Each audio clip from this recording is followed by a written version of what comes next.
लेंगे हमारे मार्केट महारथी आज के हैं विकास खेमानी, जो कि मैं आपको कांग्रेचुलेट करना चाहूँगा। विकास जी, गुड मॉर्निंग, बहुत बहुत शुक्रिया।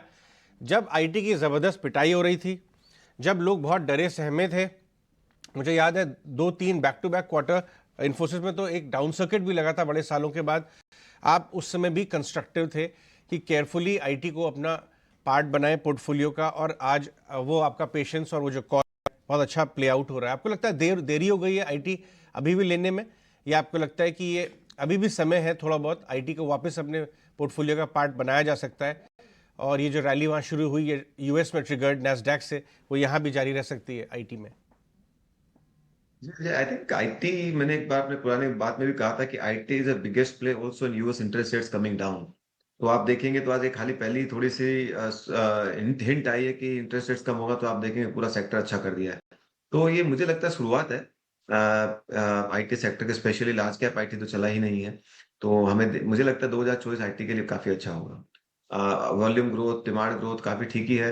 एग्जीक्यूशन थोड़ा अच्छा स्पीड अप हो जाएगा, क्योंकि जैसे यूएस इन्वायरमेंट थोड़ा अच्छा होगा, जो अभी तक कंपनी ने जो कॉन्ट्रैक्ट जीते थे उनकी एग्जीक्यूशन थोड़ी स्लो थी।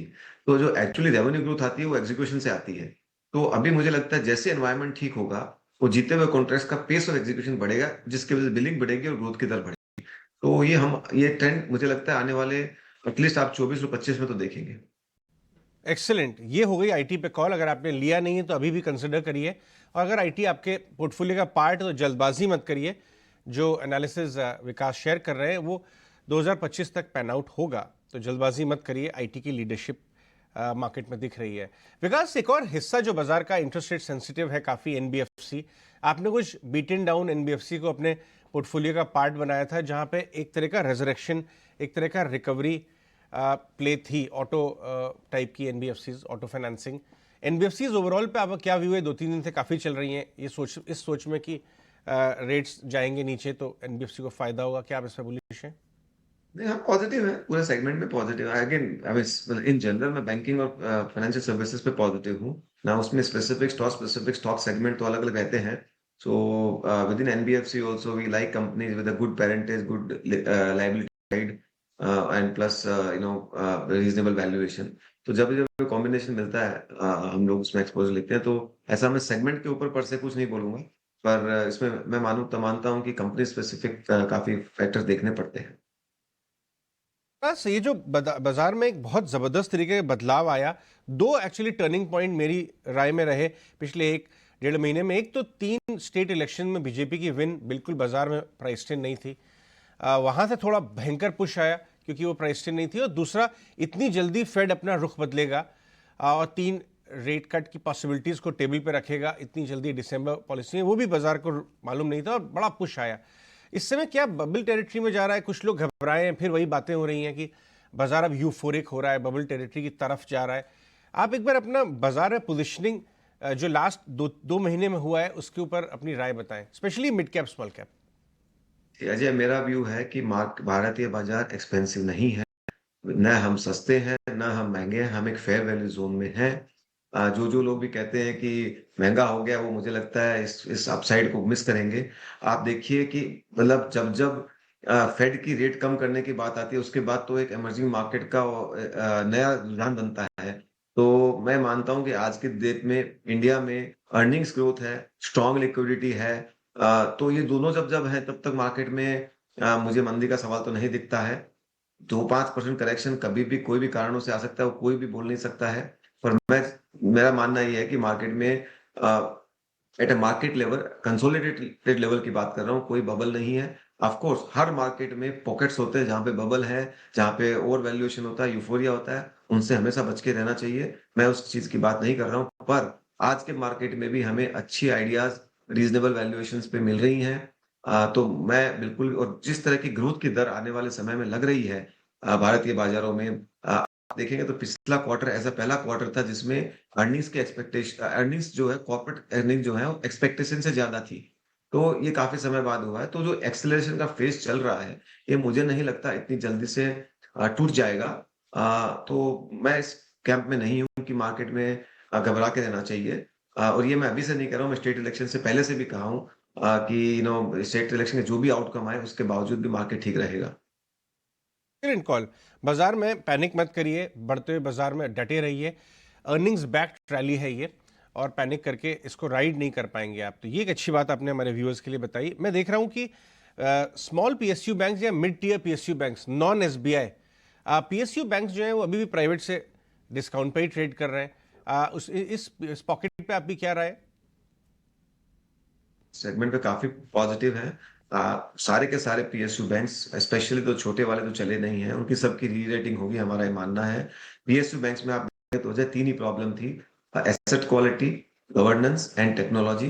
तो आप देखेंगे तो पिछले 4-5 वर्षों में एसेट क्वालिटी को प्रोवाइड किया गया, सब क्लीन किया गया, गवर्नेंस को क्लीन किया गया, मर्जर हुए, नए नए अच्छे मैनेजमेंट की टीम अपॉइंट हुई, और आप देखेंगे तो हर पीएसयू बैंक ने टेक्नोलॉजी पे बहुत बड़ा खर्चा किया है। पहले 15 साल पहले टेक्नोलॉजी बहुत बड़ा डिफरेंशिएटर होता था, क्योंकि वो टेक्नोलॉजी बनानी पड़ती थी। आज के समय में टेक्नोलॉजी को खरीदा जा सकता है, तो वो सब प्लग एंड प्ले बहुत मिल जाते हैं। तो उसकी वजह से आज जो है सब पीएसयू बैंक्स की टेक्नोलॉजिकल कैपेबिलिटी भी काफी अच्छी हो गई है। तो जो डिफरेंशिएटर था between PSU and public bank has come down, and उसकी वजह से मुझे लगता है वो सारी की सारी बैंक अभी 17-18% आरओई रेंज में आ गई हैं।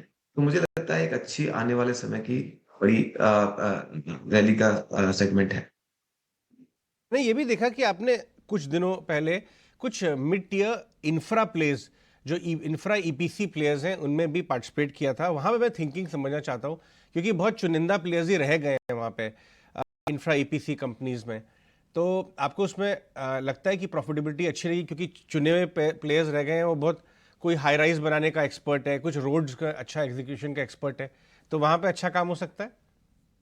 आपके सवाल में ही मेरा जवाब है। जैसा आपने कहा कुछ चुनिंदा ही लोग रह गए हैं, तो आप देखेंगे तो आज इंडिया में एक चीज कोई भी डिनाई नहीं करेगा कि इंफ्रास्ट्रक्चर में जो स्पेंड हो रहा है, roads, railway, ports, airports, urban infra, everywhere बहुत बड़े मात्रा में खर्चा हो रहा है। और जैसा कि आपने कहा कि करने वाले बहुत चुनिंदा लोग ही हैं, तो करने वाले कम है, काम ज्यादा है। तो जब ऐसा होता है तो क्या होता है? एक्सेलरेशन इन ग्रोथ आती है। ऐसा होता है तो तब कंपनियां अच्छी करती है। तो उसी सेगमेंट में हमें लगता है अगले 3-4 साल तो थोड़ा ठीक ठाक सा मोमेंटम बना रहना चाहिए। अच्छा, बाजार का माहौल दिख रहा है। तो आपने ये जो, क्योंकि आप खुद भी इन्वेस्टिंग का ही काम करते हैं, आपका आप प्रोफेशनल इन्वेस्टर हैं, आपकी फर्म, अब ये जो मार्केट रिलेटेड इंफ्रास्ट्रक्चर है, चाहे वो टेक्नोलॉजी बैक कंपनी हो, चाहे वेल्थ मैनेजमेंट, एएमसीज, उनमें से कुछ आपने कहीं निबलिंग शुरू की है?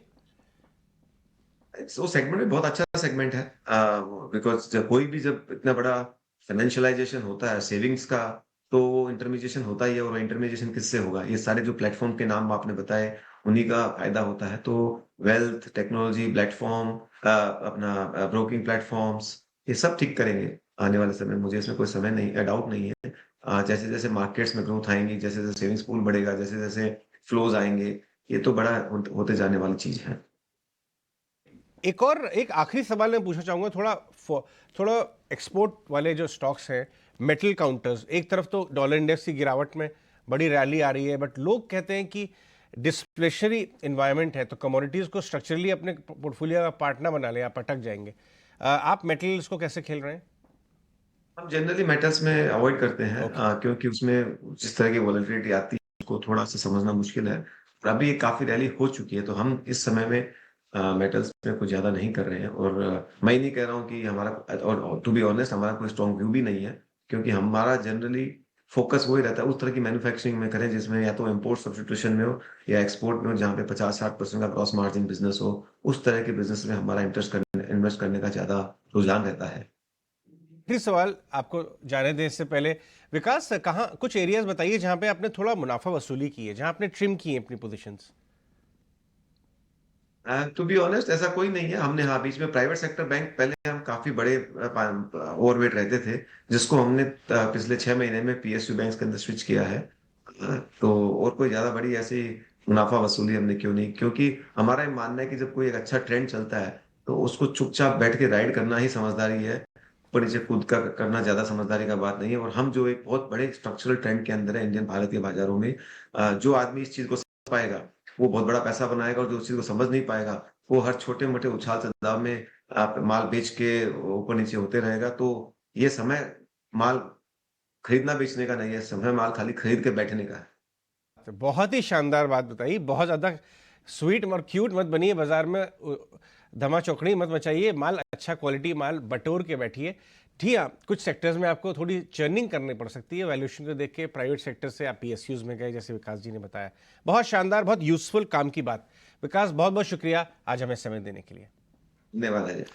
ये थे विकास खेमानी, अपनी पोर्टफोलियो स्ट्रैटेजी और अपना व्यू बाजार में और कैसे आपको बिहेव करना चाहिए मार्केट्स में, वो बहुत ज़रूरी है, वो हमारे साथ शेयर करते हुए नजर आए।